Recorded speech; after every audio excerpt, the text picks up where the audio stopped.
Na verdade, neste caso, nós temos a história de um rei, de um grande rei do passado, em que Deus mostrou para ele, se auto-revelou a este rei, mostrando que ele era o soberano e que estava sob o controle de todas as nações. Este rei era Nabucodonosor. Ele, certa noite, ele sonhou, ele dormiu, preocupado com o destino do seu reino. O profeta Daniel, no capítulo 2, quando ele vai comentar o sonho do rei, ele diz para o rei o seguinte, no capítulo 2 de Daniel, os irmãos podem acompanhar comigo, diz assim: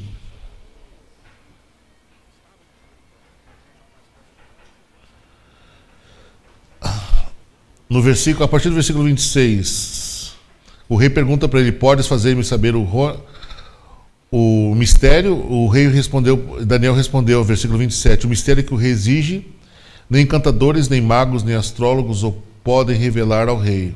Mas há um Deus nos céus que revela os mistérios, que pois faz saber o rei Nabucodonosor, que há de ser nos últimos dias. O teu sonho e as visões da tua cabeça, quando estavas no teu leito, são estes. Estando tu, ó rei, no teu leito, subiram-te pensamentos a respeito do que há de ser depois disso. Observa. Então, o profeta diz assim, você estava dormindo, você foi dormir e você começou a se preocupar com o que vai ser do futuro do teu reino.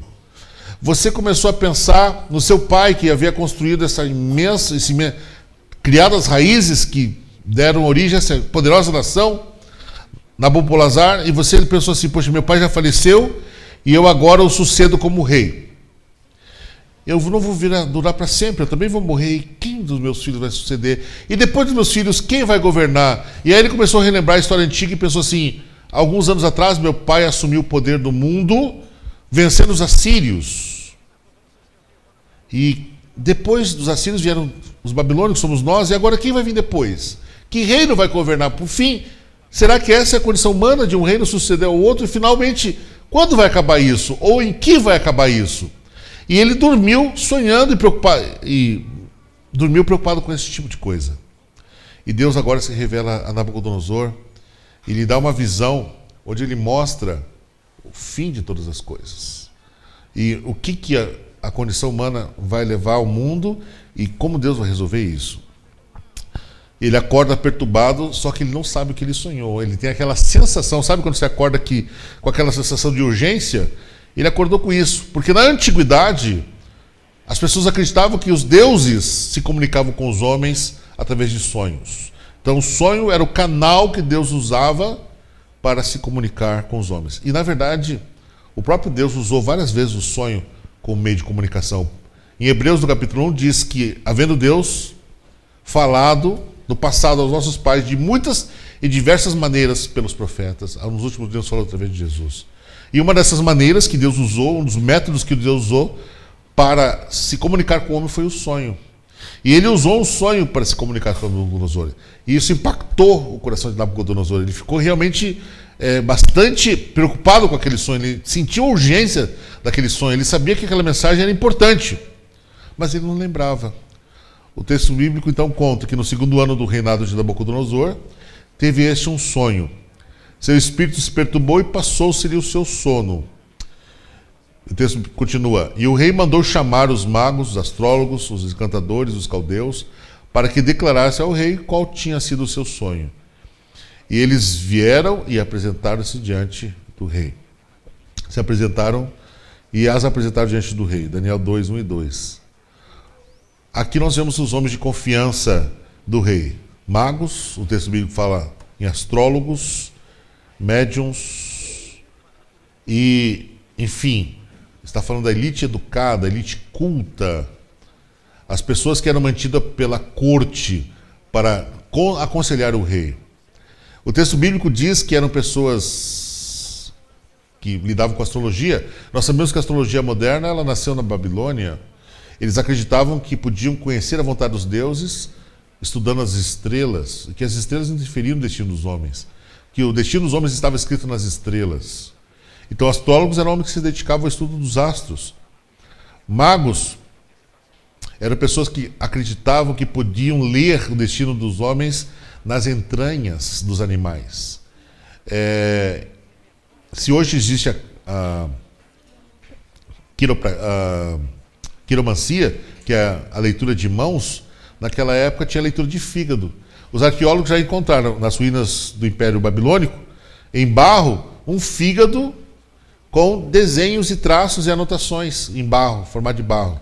Por quê? Porque eles abriam o animal, ofereciam o sacrifício para uma divindade, abriam o animal e usavam aquele fígado de barro como uma espécie de mapa para ler as marcas que apareciam no fígado do animal sacrificado, para saber alguma questão com respeito ao futuro. Então eles estudavam as entranhas dos animais, e os médiuns eram aqueles que se comunicavam com os mortos. Os babilônicos, herdeiros dos caldeus, eles tinham culto aos mortos. Na Ur dos caldeus, foi encontrado casas em que uma peça da casa era usada como cemitério, onde todas as pessoas que morriam da família eram sepultadas naquela peça. E ali tinha um altar, onde as pessoas conversavam com os antepassados. Então fazia parte da cultura babilônica a consulta aos antepassados que já tinham morrido. Eles acreditavam que esses antepassados eles protegiam os habitantes da casa. E das casas mais importantes, não é difícil de imaginar que esses antepassados acabaram ganhando o status de deuses. E é por isso que Babilônia era uma cidade tão pagã, com tantas divindades, tão politeísta. Porque cada esquina, cada casa, cada lugar, cada canto tinha a sua própria divindade. E esses homens estudavam também a ciência, mas naquela época a ciência e magia e superstição estavam ainda era muito misturado, não era uma coisa tão definida e tão claramente separada como é hoje. E eles eram conselheiros do rei, e o rei agora chama-os e diz assim: eu quero saber o que aconteceu. Eu tenho um sonho, eu fiquei impressionado com esse sonho, e eu quero saber qual é a revelação desse sonho. Não tem problema, rei. O rei disse: tive um sonho e quero saber o sonho que está perturbando o meu espírito. E os magos falaram: não tem problema, conta para nós. Esse que é o problema. Eu quero que vocês contem o meu sonho e interpretem o meu sonho. E eles disseram assim: essa coisa que o rei pede é impossível. Essas coisas só estão na eternidade, estão lá no céu com os deuses. E o rei não aceitou isso como resposta. Diz o texto bíblico que depois que eles falaram: por quanta coisa que o rei requer é difícil, e ninguém há que possa declarar diante do rei, senão os deuses, cuja morada não é com a carne. Bem conveniente, né? Uma proposta bastante sugestiva, né? Olha, rei, nós temos um problema aqui. Isso que o senhor pediu, só os deuses sabem, mas a gente não tem muito contato com eles, porque eles moram lá e a gente mora aqui, então não tem como saber. Não temos linha direta com essas divindades. Então, ficamos no impasse. É lógico que o rei não aceitou isso como desculpa. O texto bíblico diz que o rei ficou muito irado, enfureceu-se e ordenou que matasse todos os sábios de Babilônia. Ele ficou tão indignado que ele mandou fazer um verdadeiro genocídio, exterminando todas as pessoas que em Babilônia trabalhavam na corte como consultores. E isso incluía o nosso amigo Daniel. Daniel, ele fazia parte dessa elite, desse grupo intelectual. Ele era ainda acadêmico, mas ele já era contado como um dos conselheiros do rei. E aqui está um problema sem solução aparente, uma terrível complicação impossível de ser resolvida, uma crise em que a vida de Daniel estava em jogo. Quer dizer, os outros não sabiam a resposta, mas quem ia pagar a conta, a fatura, era Daniel. E a vida dele estava em risco, dele e de seus 3 amigos. O que Daniel fez então? Ele conversou com Arioque o seguinte: respondeu e disse a Arioque, prefeito do rei: por que se apressa tanto o mandato da parte do rei? Então Arioque explicou o caso a Daniel. E Daniel foi para sua casa e fez saber o caso a Ananias, Misael e Azarias, seus companheiros, para que pedisse misericórdia ao Deus do céu sobre esse segredo. Então agora Daniel fez a única coisa que um homem piedoso pode fazer: orar. Quando você não tem solução, ou remediado está, você deve orar. É quando Daniel chegou naquele ponto em que ele disse assim: olha, a minha parte eu fiz, daqui para frente é com Deus. A gente às vezes cai num erro contrário, né? Quando a gente é para agir, a gente cruza os braços e espera que Deus faça um milagre. na nossa vida. E quando a gente é para confiar em Deus e achar que Ele que vai fazer o milagre, a gente que quer resolver as coisas. Daniel é um homem tão maduro espiritualmente que ele sabia o momento de agir e o momento de orar.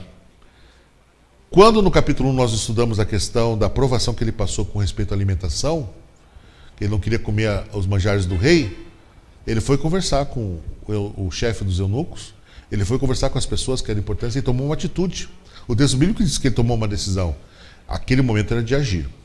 Agora que ele não tinha mais para onde correr, que não tinha mais alternativa, que não estava mais ao seu alcance, foi o momento de orar. Nós precisamos aprender a saber isso. Quando temos que orar e quando temos que agir. E o texto bíblico diz que Deus atendeu a oração de Daniel. No versículo 19 diz que então foi revelado o segredo a Daniel, numa visão de noite. Então Daniel louvou Deus do céu. Irmãos, quando você estiver passando por uma dificuldade, lembre-se desse princípio que nós podemos aprender nesta noite. A oração faz a diferença. Se você ora pouco, é porque você não acredita nisso. Mas nós temos a Bíblia recheada de histórias de homens que buscaram a Deus, mulheres que buscaram a Deus quando estavam passando por uma crise, e Deus respondeu. Talvez não do jeito que nós gostaríamos, talvez não no tempo que nós gostaríamos, mas com certeza Deus responde todas as orações. E ele orou o seguinte, ele agradeceu a Deus dizendo o seguinte: mas há um Deus do céu, o qual revela os segredos. Ele, pois, fez saber ao rei Nabucodonosor o que há de ser no fim dos dias. Então, irmãos, a visão, o sonho de Nabucodonosor é aquilo que nós chamamos de profecia linear. O que são profecias lineares? São aquelas que partem do ponto de vista do profeta, do tempo do profeta, e apontam para o final da história. E vão destacando os pontos principais, os cumes, até chegar ao clímax. Mais ou menos como a vista que eu tenho lá de casa da cidade de Curitiba. Os irmãos sabem que Curitiba está a 800 metros acima do nível do mar. Almirante Tamandaré está a 900 metros acima do nível do mar. E na rua onde eu moro, você consegue ver o perfil da cidade de Curitiba. E você consegue ver os morros para até chegar a esse perfil. Então a visão que eu tenho de Curitiba lá da minha casa é mais ou menos a visão que o profeta tinha dos eventos do seu tempo até o fim do mundo. Então o profeta dali, do ponto onde Deus chamou ele para ter a visão, ele conseguia ver os cumes das montanhas até o final, quando Deus manifestaria a sua glória. E esses pontos altos são destacados na visão que Nabucodonosor recebeu, no sonho que Nabucodonosor recebeu. E o clímax, o ponto final da história, o fim da jornada, são os últimos dias. Então essa visão, ela aponta para os nossos dias. E o que essa visão dizia? O profeta explica: o teu sonho e as visões da tua cabeça, na tua cama, são estas. Eu fico imaginando a cena e fico pensando assim, poxa, Nabucodonosor deve ter ficado assim encantado, né? Deve ter ficado deslumbrado. Quando o profeta começou a contar a história, contar o sonho, ele ficou exatamente isso. Por que Deus fez isso? Porque queria despertar no rei a certeza de que aquela interpretação ia se cumprir. Até porque Nabucodonosor não ia viver tempo suficiente para ver essa profecia se cumprir. Então ele queria que o rei tivesse certeza que aquilo ali vinha de Deus. E aí ele continua: estando tu, ó rei, na tua cama. E nós vamos aprender exatamente isso. É interessante como Deus trabalhou na vida de Nabucodonosor, né? Primeiro ele se auto-revelou. Não foi suficiente para Nabucodonosor aceitar a Deus, o Deus verdadeiro. No capítulo seguinte, capítulo 3, no próximo domingo, nós vamos ver que ele vai fazer um mau uso da revelação de Deus e vai prejudicar o povo de Deus. E mesmo assim não se converteu. Aí no capítulo 4, Deus quebra Nabucodonosor, aí ele se converte. Então nós vemos aqui na história de Nabucodonosor a luta de Deus em salvar um homem duro, um homem de coração difícil, um homem quase inacessível. Como Deus trabalhou na vida dele até que conseguiu levá-lo a aceitá-lo como Deus verdadeiro. É uma coisa maravilhosa. Mas isso nós vamos aprender nos próximos capítulos, certo? Continuando. Estando tu, ó rei, na tua cama, subiram os meus pensamentos ao que há de ser depois disso. Aquele, pois, que revela os segredos, te fez saber o que há de ser. Ou seja, o Deus que sabe todas as coisas, ele te mostrou o destino do mundo. E ele diz assim: você viu uma grande estátua, imensa estátua, feita de diferentes materiais. A cabeça dessa estátua era feita de ouro puro. Os peitos e os braços dessa estátua eram feitos de prata. Os ventres de bronze. E as pernas eram de ferro. Os pés eram feitos em parte de ferro e em parte de barro. E o profeta continua: estava vendo isto quando uma pedra foi cortada sem mão, o qual feriu a estátua nos pés de ferro e de barro, e a esmiuçou. Então foi juntamente esmiuçado o ferro, o barro, o cobre, a prata e o ouro, os quais se fizeram como pragana das eiras no estio. Traduzindo em português popular, irmãos, se tornaram palha, né? As eiras era a parte de cima da casa onde o pessoal costumava fazer joeiramento, né? Separar o joio do trigo. E o estio aqui é o tempo de seca. Então a palha estava seca, o trigo estava seco. Eles pegavam aquele garfo, jogavam para cima e o vento levava a palha e deixava o trigo. Então, como a pragana das eiras do estio, é isso que está falando. E o vento os levou, e não se achou lugar algum para eles, mas a pedra que feriu a estátua se fez grande monte e encheu toda a terra. Então, em poucas palavras, em poucos versículos, Deus contou a história do mundo, resumiu a história do mundo, até os eventos finais.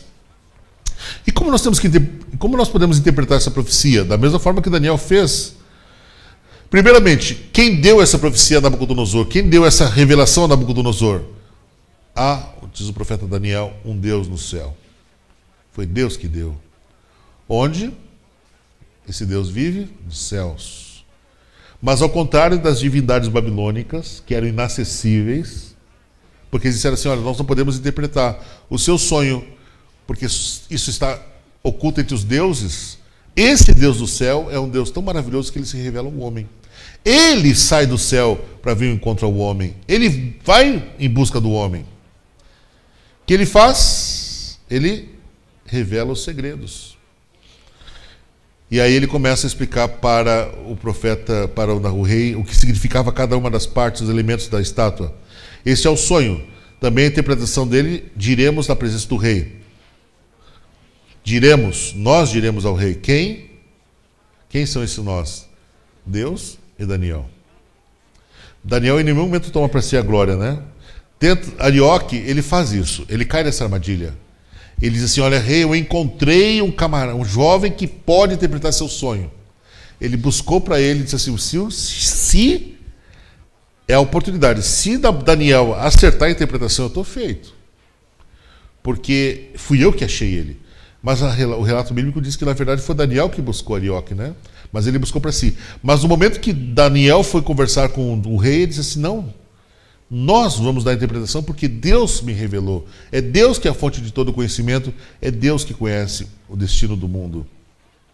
Tu, ó rei, é rei dos reis, pois o Deus do céu te tem dado o reino, o poder e a força e a majestade. É interessante que ele falou, Jesus mais tarde vai falar para Pilatos a mesma coisa, né? Pilatos diz assim: você não sabe que eu tenho autoridade, que eu tenho poder de te dar liberdade? O que foi que Jesus respondeu para ele? Nenhuma autoridade você tem, se do alto não fosse dado. Todos os governantes, todas as pessoas que exercem autoridade no mundo, exercem por permissão divina, por escolha divina, por intervenção divina. E por isso ele falou para o rei: o Deus do céu te tem dado o reino, o poder e a força e a majestade. Isso Deus te deu. E onde quer que habite os filhos de homens, animais do campo e as aves do céu, ele os entregou na tua mão e fez que dominasse sobre todos eles. Tu és a cabeça de ouro. Nabucodonosor ficou espantado, admirado, encantado com a revelação. Ele era a cabeça de ouro. E depois de ti se levantará outro reino, inferior ao teu, é verdade. Um terceiro reino de metal, o qual terá domínio sobre toda a terra. E finalmente o quarto reino será forte como o ferro. Pois como o ferro esmiuça e quebra tudo, como o ferro quebra todas as coisas, ele esmiuçará e quebrantará. E quanto ao que viste dos pés e dos dedos, em parte de ferro e de oleiro, em parte de barro de oleiro e em parte de ferro, isso será um reino dividido. Então nós temos aqui uma estátua formada por 4 elementos. A cabeça de ouro, representando Babilônia, como veremos, a prata, o bronze e o ferro. São 4 impérios que vão se suceder desde o tempo de Daniel até o fim. A cabeça, como diz o texto bíblico, representava a Babilônia. E aí, qual é a nação que vem depois de Babilônia? Os Medo-Persas. Esta é a interpretação daquilo. Mene contou Deus o teu reino e o acabou. Tekel, pesado foste na balança e foste achado em falta. Pérez, dividido foi teu reino e deu seus medos e aos persas. Isso aqui aconteceu na noite em que a cidade de Babilônia caiu. Uma mão misteriosa escreveu na parede 3 palavras em aramaico: Mene, Tekel e Pérez. Cortado, pesado e dividido. Eles leram, entenderam, mas não sabiam o significado, a aplicação. Por que cortado, pesado e dividido? E aí Daniel foi chamado já com bastante idade, quase 90 anos, né? A rainha mãe lembrou que havia um homem muito sábio no reino e mandou chamar Daniel, e Daniel explicou: Mene, o teu reino foi cortado. Tekel, você foi pesado e achado de falta. E Pérez, teu reino foi dividido e dado aos medos e persas. Então, depois dos babilônicos, vieram a Média e a Pérsia. E depois dos medo-persas, qual é o império que veio? Segundo o profeta Daniel, mesmo capítulo 8, aquele carneiro que viste com 2 pontas são o reino da Média e Pérsia, mas o bode peludo é o reino da Grécia. Então, logo depois do império medo-persa, veio a Grécia, o império macedônico de Alexandre. E que nação veio depois da Grécia? Na sucessão de grandes impérios mundiais. Aí veio Roma.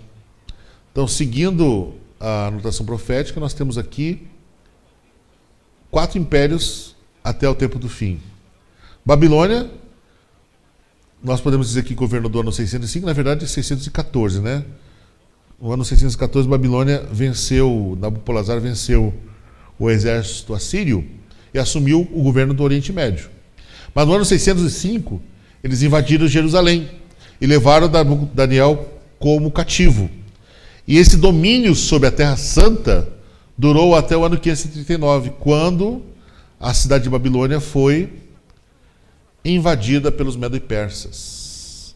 Ela era cortada pelo rio Eufrates e eles estavam seguros dentro dos seus muros. Tinham água, tinham comida, a cidade era murada, era praticamente inexpugnável.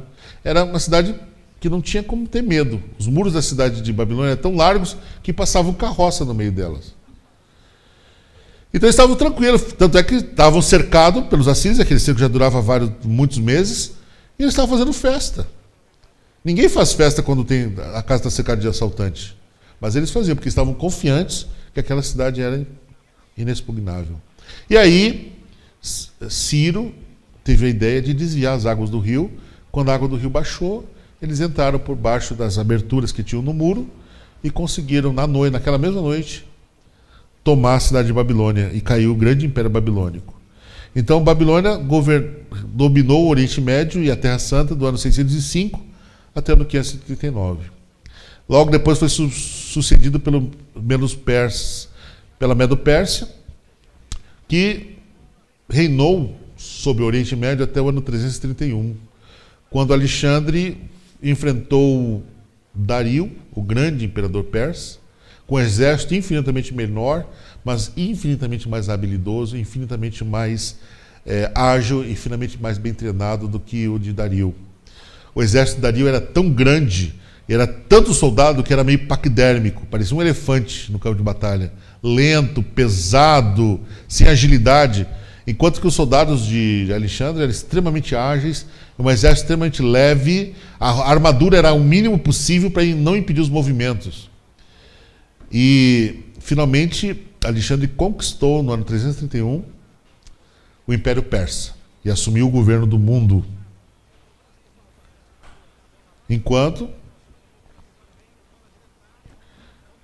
depois dos Medo-Persas, nós vamos encontrar... Veja bem, as profecias não fazem jogos de adivinhação, elas afirmam, né? Elas confirmam. Depois nós viemos o Império Grego. Alexandre morreu, foi dividido em 4 partes, sendo que as duas principais partes eram os Ptolomeudas, que são os que governaram o Egito e formaram uma dinastia de faraós, que inclusive Cleópatra era uma das Ptolomaidas, né? Era uma das descendentes de Ptolomeu. E o norte ficou com os Seleucidas.